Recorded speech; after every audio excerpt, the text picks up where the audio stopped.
Hi guys, welcome to the Seasons at Home video. Today I'm going to share with you my recipe for Buhteln. Depends if you say it on Croatian or German. So on screen are ingredients, but they're also going to be in the description, so don't fear. I'm going to start with my milk and my butter. So I have 275 milliliters of milk that I heated up. And now what I'm going to do is going to put this on my scale, and I'm going to measure approximately 75 grams of butter. In case you are doing gluten-free version of Buhtel, then it's okay to add a bit lower amount of butter, much better than adding a bit higher amount of butter, because butter will sort of weigh the dough down. After I have added my cold butter to the milk, I'm gonna leave it on the side for the butter to melt, and I'm going to measure approximately 500 grams of flour. Now I try to measure it as precisely as I can, but you will see that my scale does not like precision.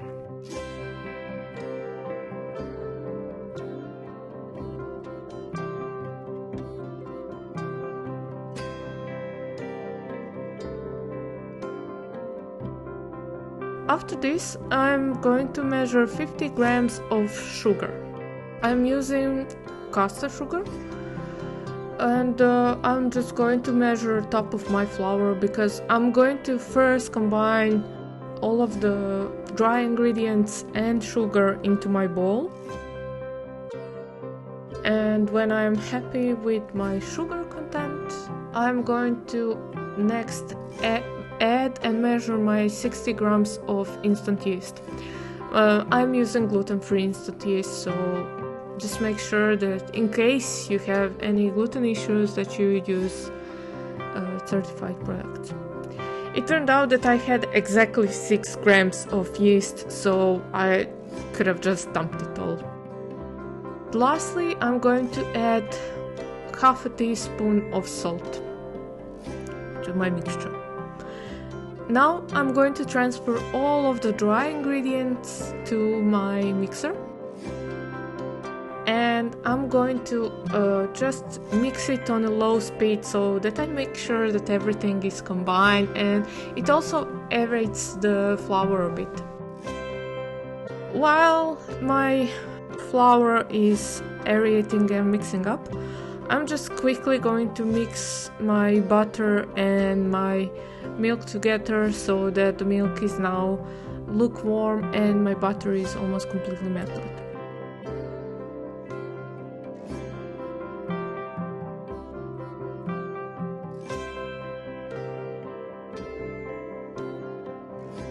Usually I add the egg now, in this stage, but this time I forgot, so I had to remix the done dough to add the egg.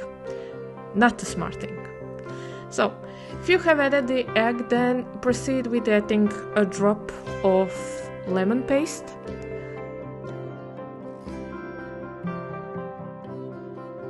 And I always add kind of like a secret ingredient of mine, and that is 1 drop of vanilla paste or half a teaspoon of vanilla essence. Then I'm going to just mix it all to combine it, and when everything looks combined, I'm going to use my spatula to form it into a ball. When you're working with gluten-free dough, it's rarely going to form into a ball.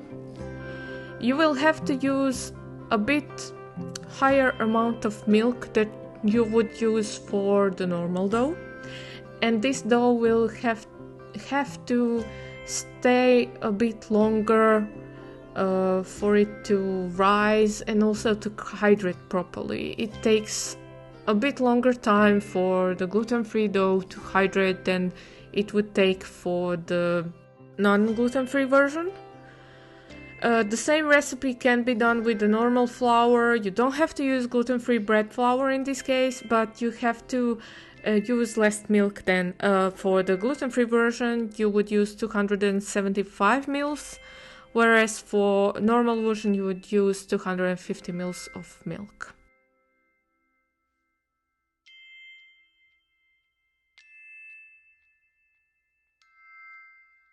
When my dough is in a bowl, I will cover it with a clean cloth and leave it on the side to rise for 2 hours. After 2 hours have passed, I'm going to put my silicone pad on my work surface and flour it. Just lightly. Very little flour is actually needed here. In case you're working with a normal dough, you don't need the silicone pad. In case you're working with gluten-free dough, put it down. Don't try your luck. I wasn't able to make nice pastries or anything until I tried working with the dough on the silicone pad. It just makes the dough stick a bit less to the surface, and you can roll it out much easier. It's almost like working with a normal gluten dough. So you just put your dough on the silicone pad and then just knead it like a couple of times. You can knead it a bit longer if you're using normal dough, and then simply roll your dough into a 12-inch cylinder.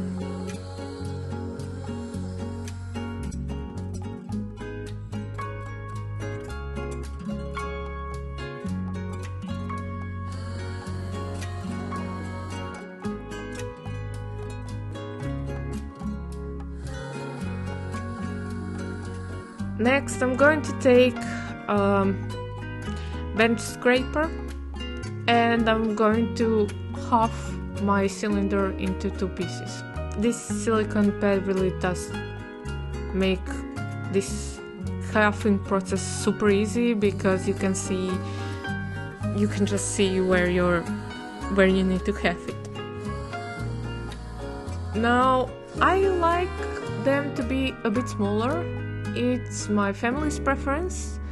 We would usually make 16 buhtels instead of 12. So in case you like them smaller, you will now just half it and then half it one more time. In case you would be doing 12, then when you would cut it into 12 pieces. So your pieces would be 1 inch thickness in case you were doing 12 of them. So now that I have my almost equal pieces, I had one that was a bit smaller. I'm going to shape them and then just use my roller to make them thin. The thickness of my dough is 1 to 2 mils, and the first one I actually should have stretched a bit more, rolled a bit more. You cannot stretch the gluten-free dough, but this is the process that my grandma would usually do. So you would first put a teaspoon of jam on the lower part of the buhtel, and then you would make like a pouch. You would fold one side over the jam and you would push down the top part, then you would fold the other side over the jam, push the top part, then you would push the lower parts and just go with your fingers over the lower border of the piece of the dough. And then what you do is you just fold the dough on top of the jam, so the bottom rim goes all the way on the other side, and then roll the buhtel up, and you can just roll it when you have completely rolled it up to make it sure that it's all nice and set. So let's do this again. And now, see, if you overfilled it, usually it leaks a bit of jam, but if you don't overfill it, then it's just perfectly sealed.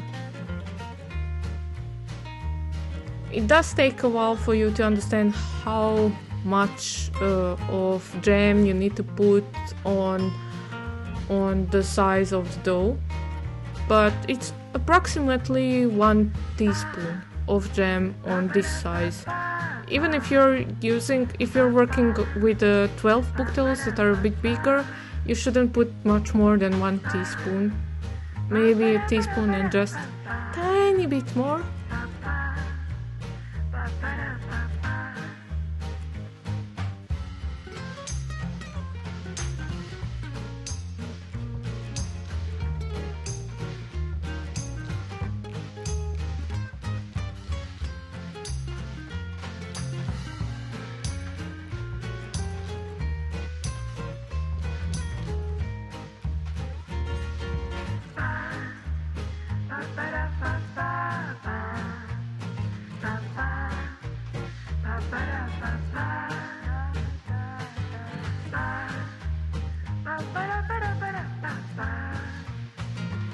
This one I did perfect. As you can tell, I managed to seal the bottom part on top of the side, and then I managed to roll it. And if you keep this up in like 20 minutes or so, you will be almost done with all of your buhtels. For the pan where you're putting your buhtels, you just need to make sure that it has high enough rim so that even if there is some jam that leaks out, that it doesn't leak all over your oven. And also squares are slightly bit easier to fill than the round pans.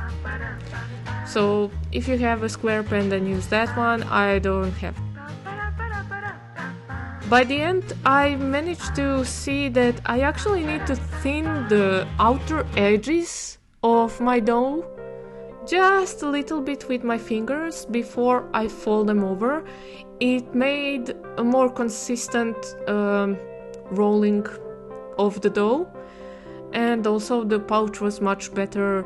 It didn't push the jam out, the jam stayed better inside.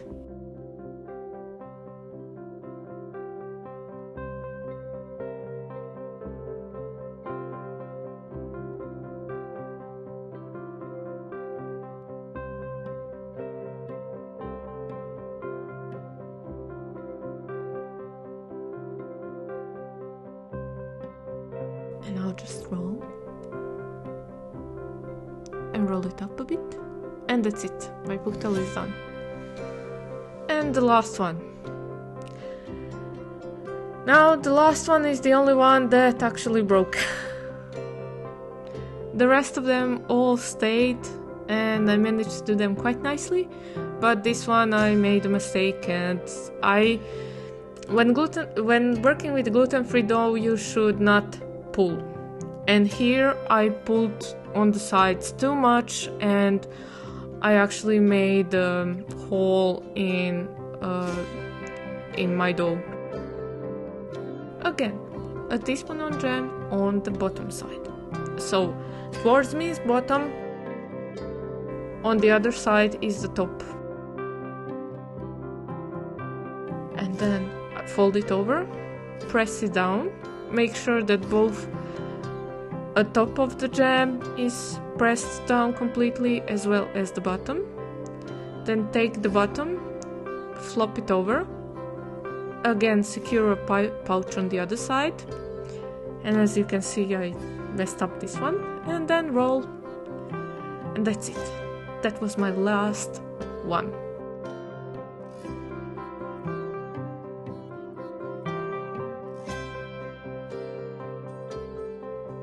Buhtels are supposed to touch, so don't try and make them in a manner that they won't touch. Here I was actually explaining to my husband that unless these pastries touch and make one form in this pan, they won't be buhtel. They have to touch. So after they've done, I'm going to leave them for 20 to 30 minutes, so that they rise a bit more under the same cloth that I use to leaven my dough. And then a little trick that I learned is to wash them with a little bit of milk. You can use milk or you can use butter, but I like to use milk in this case because they're also going to be washed with butter at the end of the cooking. So if you use a milk wash, then they will become golden when they bake. After you've washed them with milk, then put them in the oven on 180 if you have a fan oven like I do, or 200 if no fan is involved, and leave them for 25 to 30 minutes. At the end, they would look like this. They will be wonderfully golden. And this is all due to the milk that we washed them with. Gluten-free dough does not become golden unless you wash it with milk or butter or egg. I leave them out for a couple of minutes until I melt my butter, and then while they're still hot, I wash them with butter so that they become nice and shiny and the golden color comes a bit more apparent.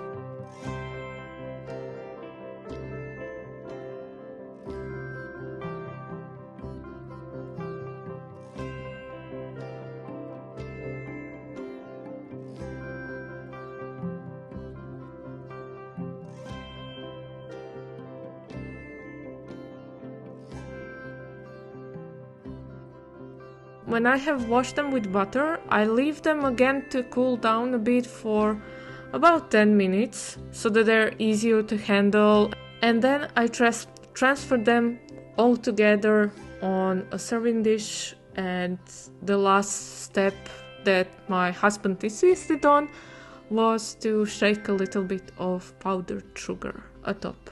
This is really an optional, you can just leave them like they were. And that's it. Thank you for watching. I hope you give this a try, and I'll see you soon. Take care. Bye bye.